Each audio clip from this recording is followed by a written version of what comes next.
Hola, hoy quiero que sigamos hablando de la semántica para los lenguajes de primer orden y vamos a empezar este camino para llegar a la definición de verdad de Tarski con una de las definiciones más importantes en toda esta parte de semántica. Es una definición fundamental para la teoría de modelos. A las estructuras elementales también se les llama interpretaciones.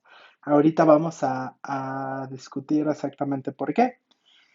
Y la idea por la que les puse estas imágenes de planetas es que la idea que quiero que tengan siempre que hablemos de estructuras elementales es que son mundos posibles. Una estructura elemental va a ser un mundo donde vamos a interpretar nuestros lenguajes de primer orden, donde va a adquirir un significado y donde vamos a determinar si una cierta fórmula es verdadera o falsa. Entonces la definición va a ser un poco técnica, pero esa es la idea de fondo y esa es la idea que siempre vamos a tener en mente. Sería bueno remarcar que cuando hablo de mundos posibles, no me refiero a cosas como la semántica de mundos posibles de Kripke ni nada por ese estilo, para los que hayan escuchado de eso. Lo digo en un término, de forma intuitiva, ¿no? Lo que ustedes piensan cuando uno habla, sí, por ejemplo, no sé, el mundo de Star Wars, donde a lo mejor las reglas, las leyes de la física no funcionan como en nuestro mundo, pero es un mundo posible con sus propias reglas donde pasan las cosas de cierta forma. Y eso es un poco lo que vamos a estudiar con las estructuras elementales. Ahora, una estructura elemental cuenta con dos elementos, el universo de discurso y la interpretación de los símbolos. Las definiciones formales luego varían en cómo manejan estos dos elementos, pero esencialmente siempre aparecen de alguna forma. Y bueno, el universo de discurso se refiere a cómo vamos a interpretar a nuestros cuantificadores. Si recuerdan, en los lenguajes de primer orden nosotros tenemos a Abelardo y a Loisa, nuestro cuantificador universal y existencial. Y bueno, cuando nosotros decimos algo como para todo X existe Y tal que X más Y es cero. Eh, Esto sería el axioma de existencia de inversos aditivos, por ejemplo, en los enteros, ¿no? Cuando ponemos para todo X existe Y, en realidad, aunque pensamos que para todo significa pues para todo, y que existe Y significa que hay alguien, cuando no restringimos donde interpretamos esos cuantificadores, se puede perder muy rápido el sentido. Por ejemplo, en esta expresión, para todo X existe Y tal que X más Y es igual a cero, pues tiene todo el sentido del mundo si pensamos que estamos hablando de números enteros, ¿no? Sin embargo, si pensamos que estamos hablando de triángulos, a lo mejor esto ya no tiene sentido, ¿no? Para todo triángulo existe otro tal que suman cero, eso no significa nada y no tiene sentido. Entonces, para que podamos interpretar de forma correcta las fórmulas, pues tenemos que decir esos cuantificadores eh, sobre qué están hablando. Y bueno, vamos a poner una restricción más, y es como todos los objetos matemáticos se pueden ver como conjuntos, pues vamos siempre a estos cuantificadores van a tener que interpretarse dentro de un conjunto. Entonces, para concretar qué significa el universo de discurso, es dónde vamos a interpretar los cuantificadores, y esto quiere decir que cuando veamos para todo X, en general esto quiere decir para todo X en el universo de discurso, y cuando digamos existe X, en realidad vamos a estar diciendo existe X en el universo de discurso. La ventaja es que eh, el universo de discurso es parte de la estructura y no del lenguaje. Y eso significa que cuando en un contexto usemos para todo X, por ejemplo, regresemos a este ejemplo, para todo X existe Y tal que X más Y es igual a cero. Lo podemos interpretar en los números enteros, donde es verdadero, pero también lo podemos interpretar en los números naturales, donde es falso. Entonces, al no incluir el universo de discurso en el lenguaje, al ser un elemento que está afuera, que es parte de la interpretación, podemos comparar una misma fórmula en diferentes contextos y decir, ah, mira, aquí en esta interpretación, en este universo de discurso es verdadera y en este otro es falso. Entonces, esa es la primera parte del universo de discurso.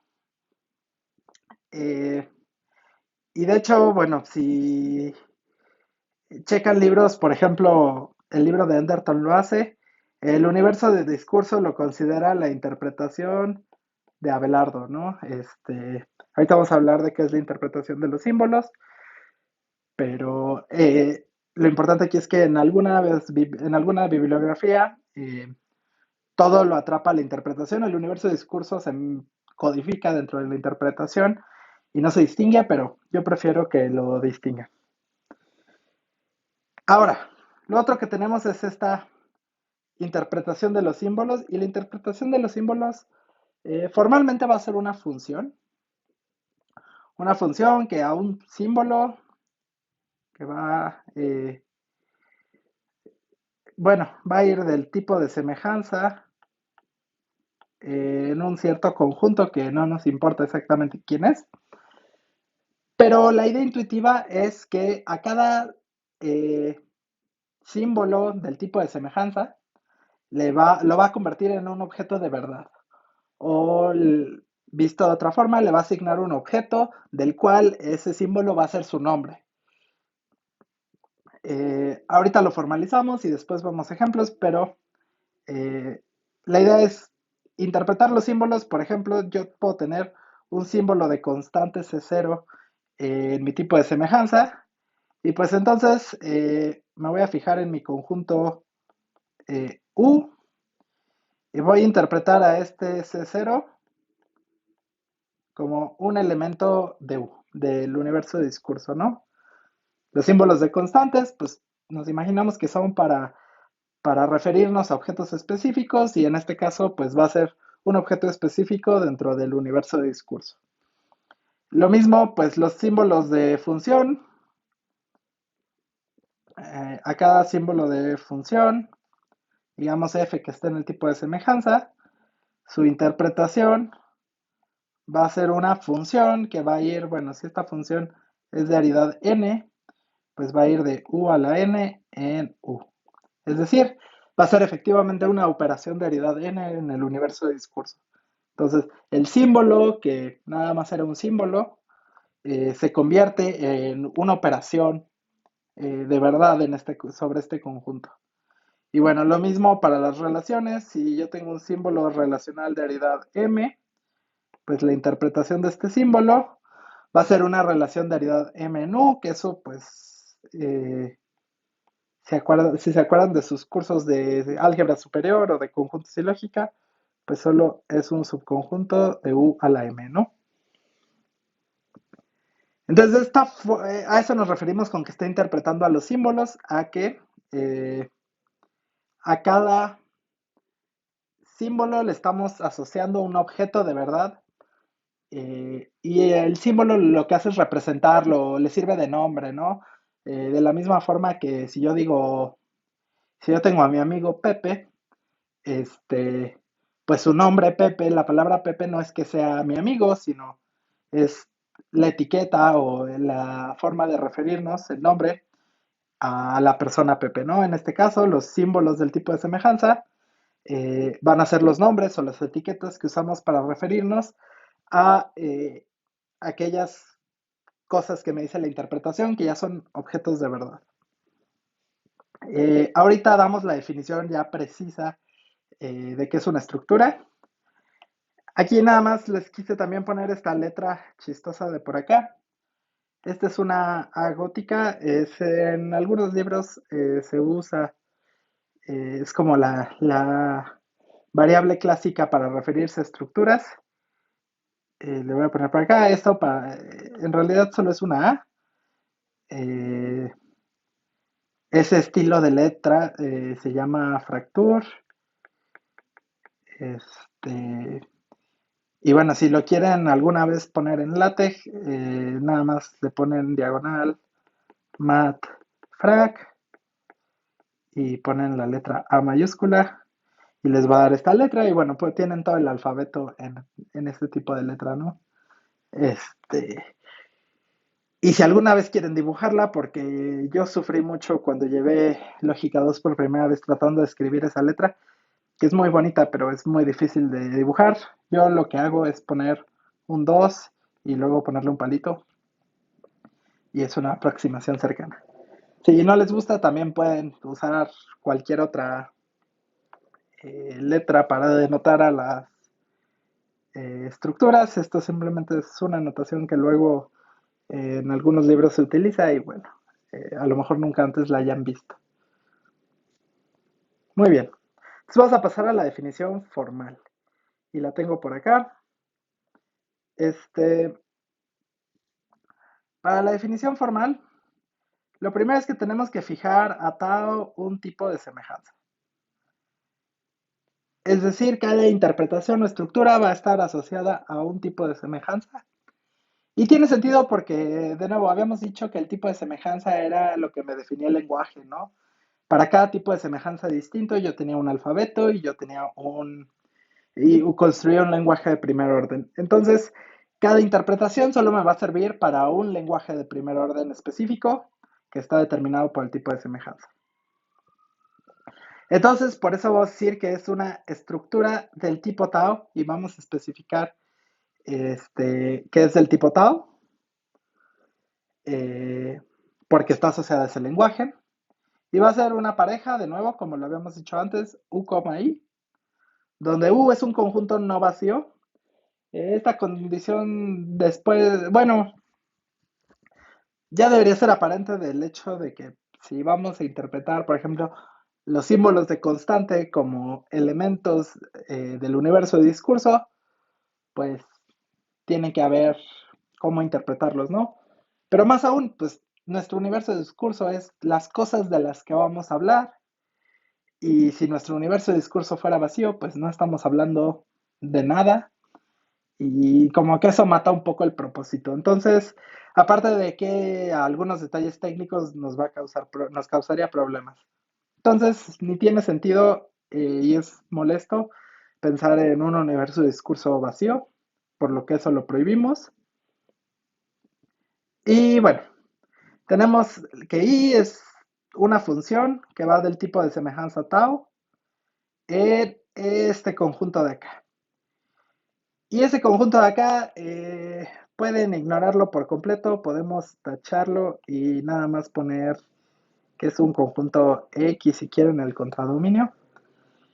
No nos importa, digo, formalmente ahí lo que queremos es que estén todos los elementos de U, porque los símbolos constantes se pueden interpretar como elementos de U, todas las operaciones de cualquier aridad en U y todas las relaciones de cualquier aridad en U, ¿no? Queremos que ese sea el contradominio.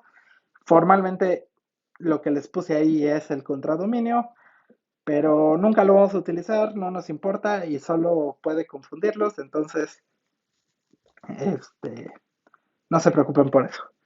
Las condiciones realmente importantes son estas tres de abajo donde les puse a las hadas madrinas y les puse a las hadas madrinas precisamente porque van a convertir a los símbolos en niños de verdad, ¿no? Que era lo que habíamos discutido.